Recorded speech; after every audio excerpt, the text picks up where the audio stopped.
Hello students, welcome to EPG Pathshala.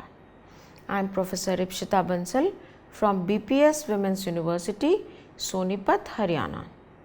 Today we will be discussing about the module Inspirational Motivation, Indian Perspective of the paper Indian Perspectives on Human Quality Development.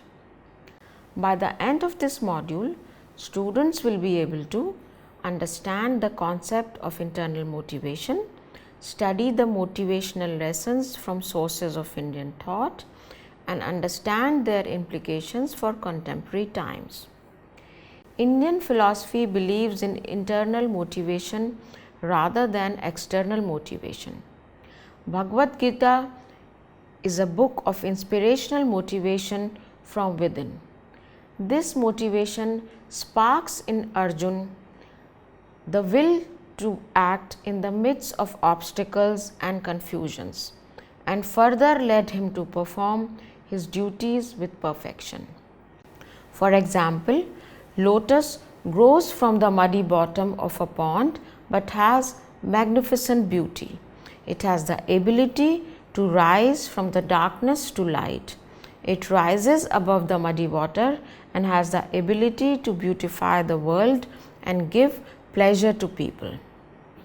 With respect to internal motivation, what are the teachings from Indian philosophy? They relate to concept of work, need and desires, karma yoga, and fulfilling the desires. Slide 11. Lord Krishna in Bhagavad Gita says, "If you remember me, you are with me." Indian philosophy considers work as unique. It is considered as exercise or using our positive energy. It is said that a living being is required to work.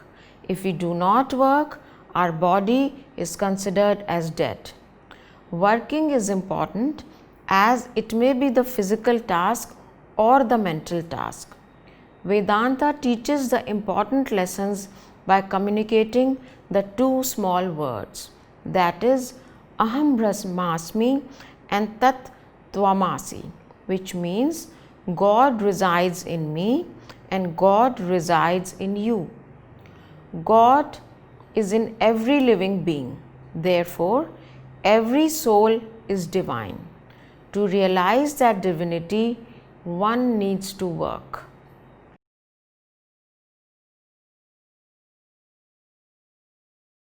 Indian philosophy considers work as a sadhana or duty. It also reflects the truth that we have not created our body by our own. It is a gift of God. The energy in us is also a gift. As a result, we should not always measure the amount of work which we are doing. It is just the offering to the divine God. As Bhagavad Gita states that we should view work as worship. One must take the actions to satisfy our needs for as well as for our contribution to the world maintenance and general good, and those actions should be performed by offering the results of those actions to the Supreme Being. Needs and desires. Indian philosophy discusses needs in three categories: needs and desires for existence, that is Sat; need and desire for knowledge, that is Sit; and need and desire for happiness, that is Anand. Desire for existence. The Western concept discusses this need as a basic one for safety and security. The Indian concept takes this desire in a very different way. It describes the desire of existence as a desire to be alive. It is true that in this world, no one wants to die.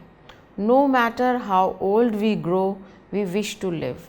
On the other hand, everybody is familiar with the truth that death comes one day.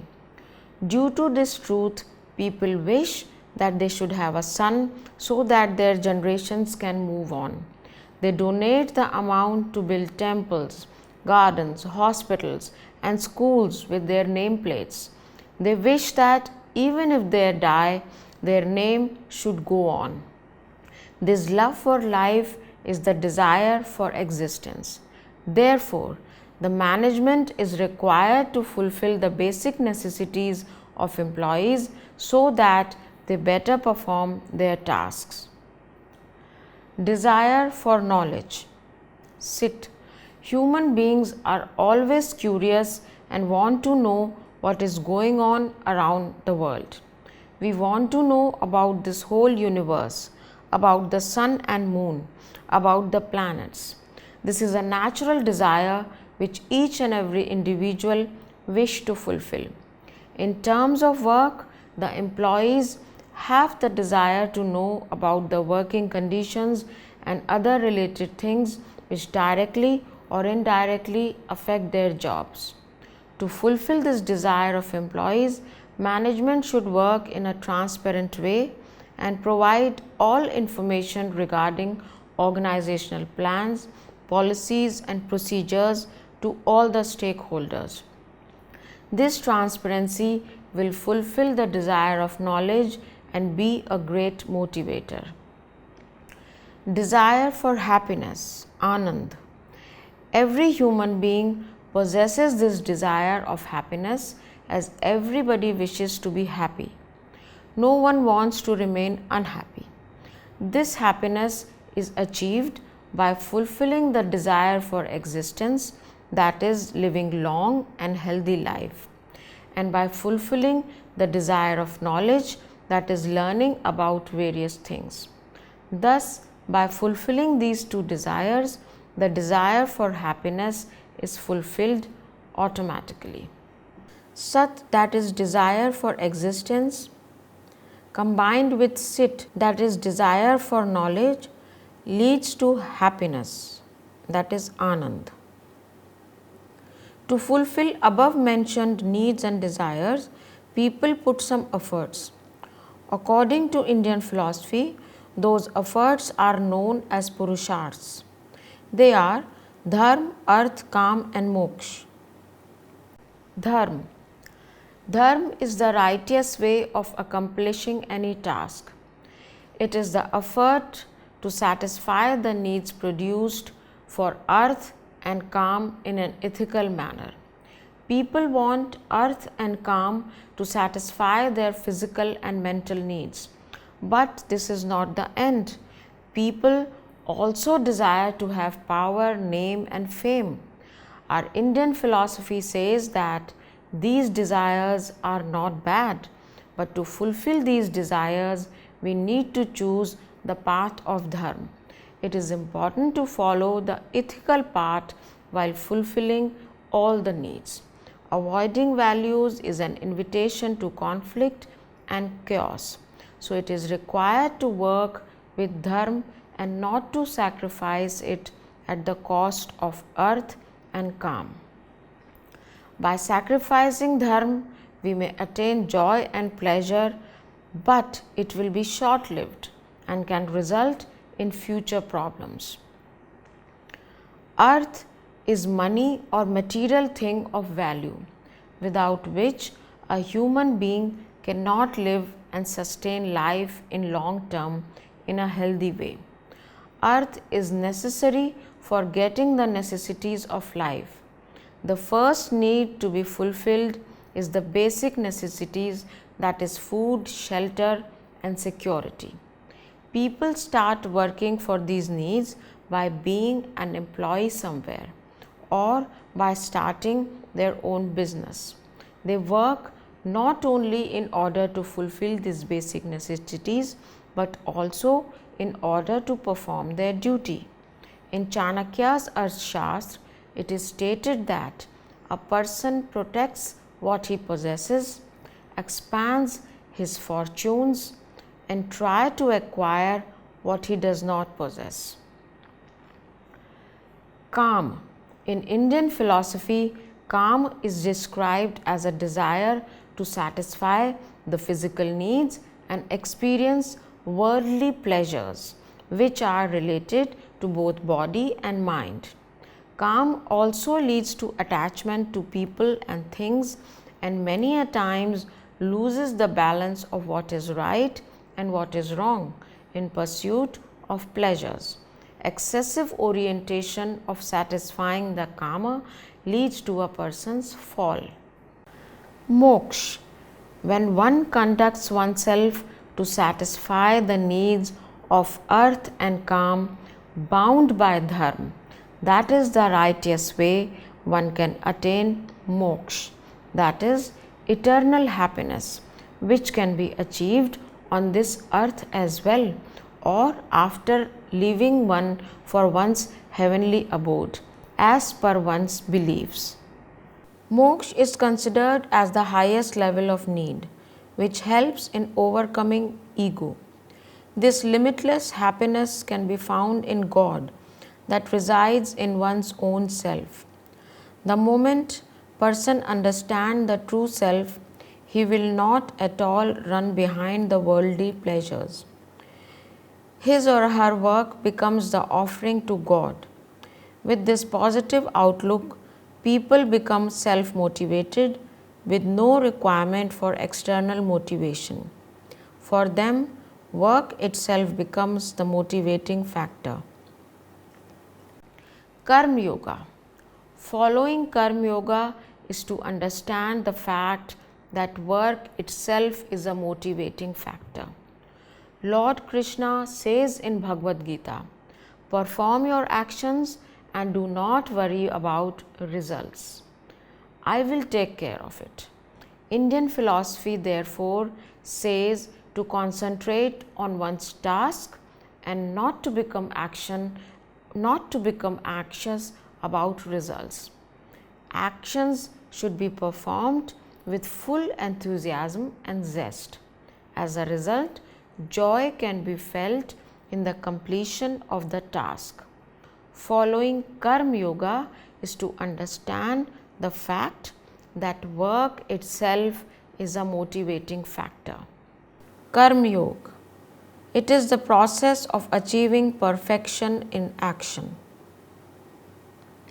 The attitude that every task which is performed is an offering to God brings great results. This way, one concentrates more on giving instead of acquiring. The joy of giving is much more than any other thing. Thus, the real action is to perform the work in a selfless manner.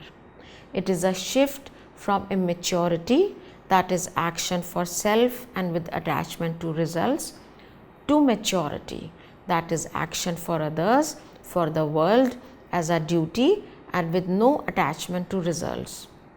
Karma Yoga teaches us this transformation from immaturity to maturity, for performing the actions in a selfless way and considering results as blessings from God. In this way, the Indian philosophy, through the teachings from Bhagavad Gita, helps in choosing the path of internal motivation instead of external motivation. It brings synergy and changes one's perspective towards the world. Therefore, it is the time to bring out the hidden truth from our Indian roots for development and enhancing of human quality, to make the workplace as a place of worship. Let's now talk about how we can motivate ourselves through lessons from Ramayana. Every human being in his or her life works hard to achieve the set goal.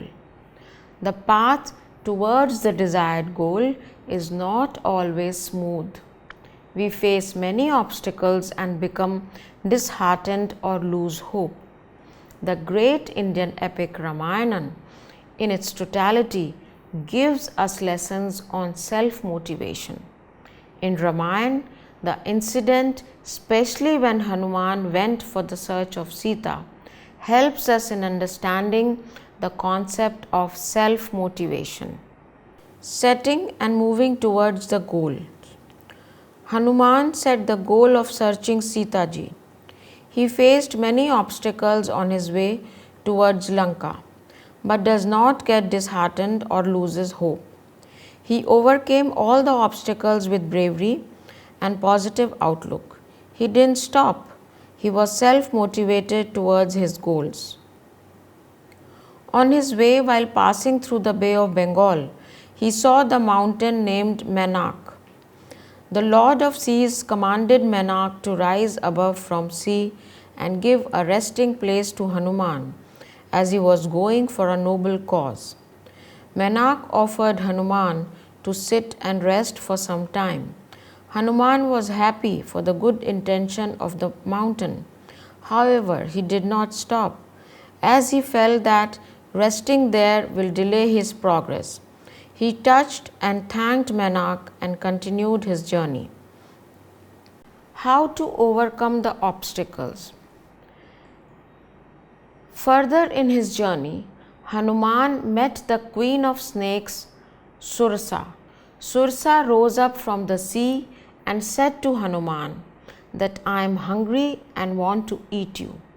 Hanuman replied that currently he was going in search of Sita. Once the search is completed, he will become the food of snakes. Sursa did not agree on this.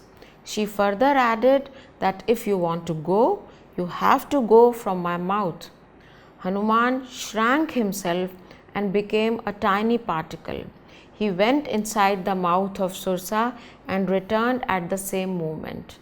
This way, he continued his journey in search of Sita ji. The path was not smooth. He met many obstacles in the form of demons, but he kept himself motivated and moved on. We also learn about avoiding grief and staying motivated through this tale. After reaching Lanka, Hanuman searched every nook and corner to find Sita ji. He searched all the rooms. He even looked at the bedchamber of Ravan. Hanuman thought that Sita ji might be prisoner over there, but couldn't find Sita ji there. At this, Hanuman felt that he had searched almost all the places in Lanka but could not find her. His energy came down. He was in grief and thought that Ravan might have killed Sita ji. This meant that he had failed in searching his Mata Sita. The consequences of this can be very disheartening for Ram and for everyone else. Hanuman in his heart was determined to search Mata Sita, and he said to himself that he will not go back without finding her. He motivated himself by saying, "Only those who avoid grief are capable of actions that change the world." Thus, by removing negative thoughts, he started considering some of the alternatives, like to kill Ravan, to kidnap Ravan and take him to Ram. This will not please Ram, as his aim was to find Sita ji. Therefore, Hanuman continued his search for Mata Sita. He saw a grove of Ashoka trees and jumped from tree to tree and finally found Mata Sita over there. Losing heart is normal for human beings. Even Hanuman once lost heart.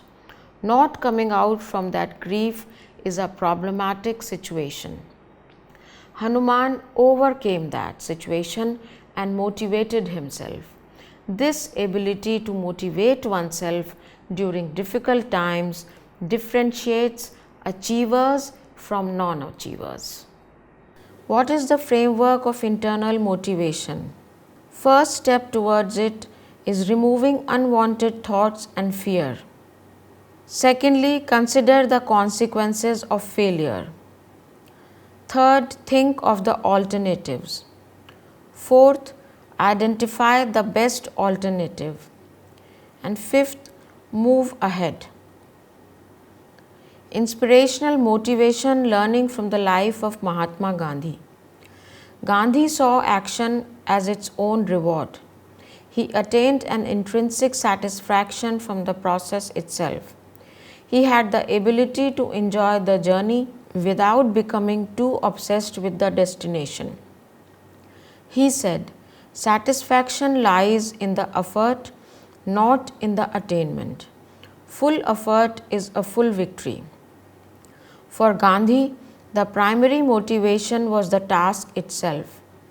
There was no outer compulsion, only intrinsic motivation.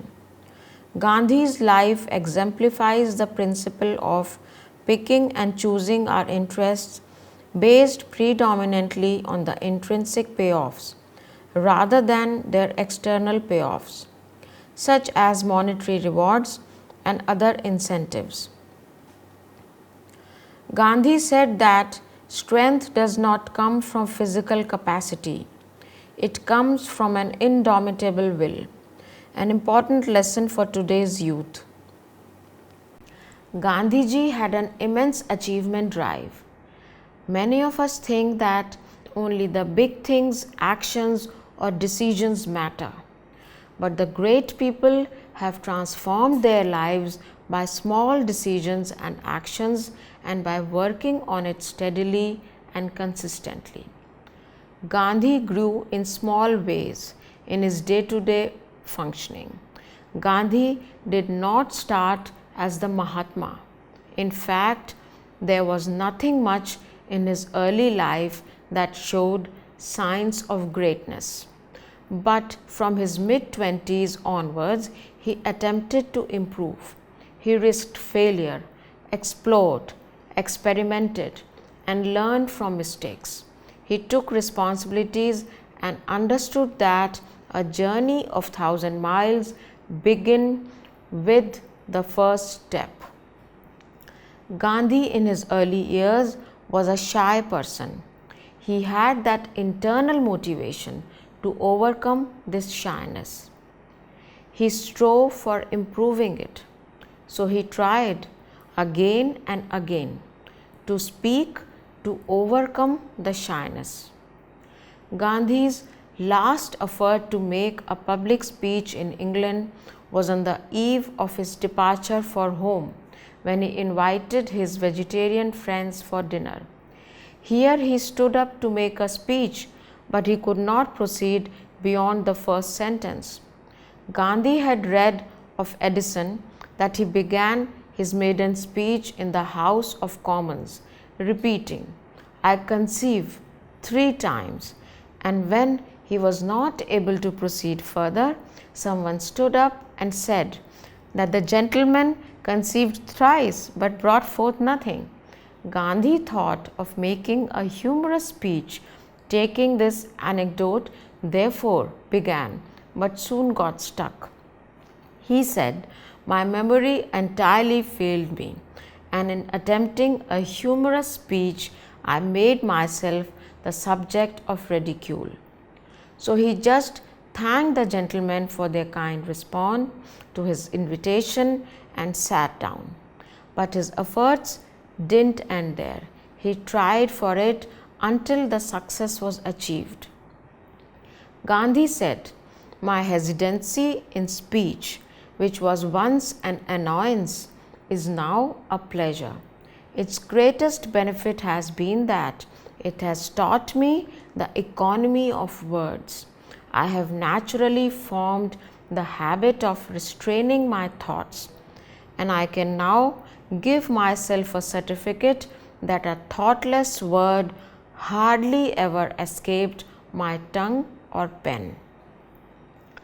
Initially, his shyness prevented him from speaking in public. Later on, it made him thoughtful and economical when he spoke. And this man, who was not able to speak in front of few people, led the thousands of Indians towards independence. Mahatma Gandhi held no office, pursued no career, accumulated no wealth, and desired no fame. Yet, millions of people in India and around the world are captivated by his life. Commitment. In the words of Mahatma Gandhi, It is the action, not the fruit of the action, that's important. You have to do the right thing. It may not be in your power, may not be in your time that there will be any fruit, but that doesn't mean you stop doing the right thing. You may never know what results come from your action. If you do nothing, there will be no result. The most important single factor in individual success is commitment. Commitment ignites action. To commit is to pledge yourself to a certain purpose or line of conduct. Importance of vows. Commitment also means practicing your beliefs consistently. There is an old saying that goes, "Stand for something or you will fall for anything." Gandhi's friends used to continually argue with him to eat meat. As he was a well-wisher of Gandhi and he used to tell again and again about this to Gandhi, he felt that Gandhi was starving. At that time, Gandhi also admitted that it is necessary to eat meat, and at the same time, he also said that he can't break the vow which he had given to his mother. He was so committed towards the word given to his mother, and so Gandhi says, "A vow is a vow, it cannot be broken." Optimism. While others saw a world of limitations and obstacles, Gandhi, due to his internal motivation and positive energy, saw a world of possibilities. During his stay in England, Gandhi continually used to think of his home and country. As everything was strange, the people, their ways, and the food was tasteless. He said, "My mother's love always haunted me. At night the tears would stream down my cheeks. England I could not bear, but to return to India was not to be thought of." Gandhi had an immense faith in Gita. He says, "When doubts haunt me, when disappointments stare me in the face, and I see not one ray of light on the horizon, I turn to Bhagavad Gita and find a verse to comfort me, and I immediately begin to smile in the midst of overwhelming sorrows." He further added, "My life has been full of external tragedies, and if they had not left any visible or invisible effect on me, I owe it to the teachings of Bhagavad Gita." A true votary of Gita doesn't know what disappointment is. He ever swells in the perennial joy and peace, said Mahatma Gandhi. Gandhi did not choose his life work based on conformity to societal dictates, fads, and fashions. He was not fixated on the mere economic value of work, but looked for a meaning beyond money, a purpose beyond profits.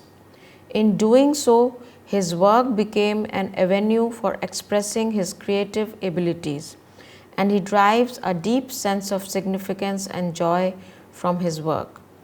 Gandhi was once asked why he never took a vacation. He answered, "I am always on vacation." It was his optimistic attitude towards the work which made him more self-motivated. For him, work itself was a motivating factor.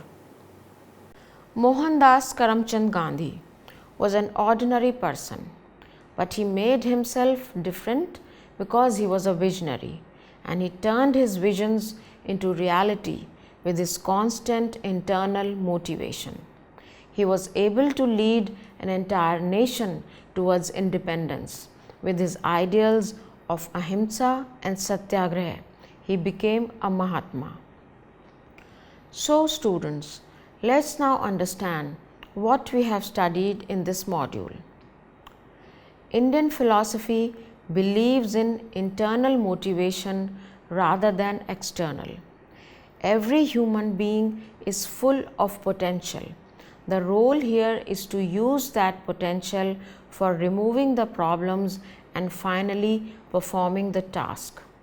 This motivation is not led by some lust or greed of monetary and non-monetary benefits.